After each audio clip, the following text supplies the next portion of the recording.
'Rowdy boy' Vijay దేవరకొండకి, 'Rashmika మందన్నకి' ఇద్దరికి engagement అయితే అయిపోయింది.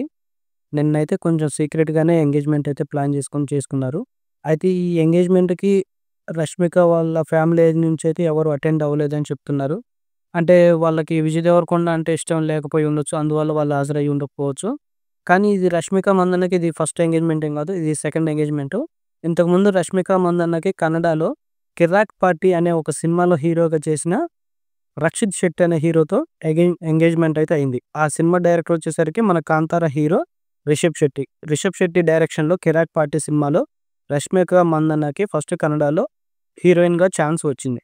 ఆ సినిమాలో యాక్ట్ చేసిన రక్షిత్ శెట్టితోనే తన ఎంగేజ్‌మెంట్ అయితే ఫస్ట్ చేసుకుంది. ఆ తర్వాత 2, 3 సినిమాల్లో నటించిన తర్వాత కన్నడలో, ఆ తర్వాత ఆ ఎంగేజ్‌మెంట్ క్యాన్సిల్ చేసుకొని తెలుగులో 'చలో' సినిమాతో నాగశౌర్య పక్కన నటించింది. ఆ తర్వాత 'గీతా గోవిందంతో' విజయ్ దేవరకొండతో నటించింది. అయితే 'గీతా గోవిందంకి' ముందే ఆ ఎంగేజ్‌మెంట్ అయితే క్యాన్సిల్ చేసుకుంది. ఆ తర్వాత 'గీతా గోవిందం' నుంచి విజయ్ దేవరకొండతో అయితే డేటింగ్‌లో ఉంది. ఇది అందరికి తెలిసిన విషయమే. సో, ఇది అఫీషియల్‌గా కన్ఫర్మ్ చేస్తూ వాళ్ళైతే నిన్న అఫీషియల్‌గా ఎంగేజ్‌మెంట్ అయితే చేసుకున్నారు. అప్పుడు ఎంగేజ్‌మెంట్ చేసుకున్నాక 1 ఇయర్ లోపునే ఎంగేజ్‌మెంట్ అయితే క్యాన్సిల్ చేసుకుంది.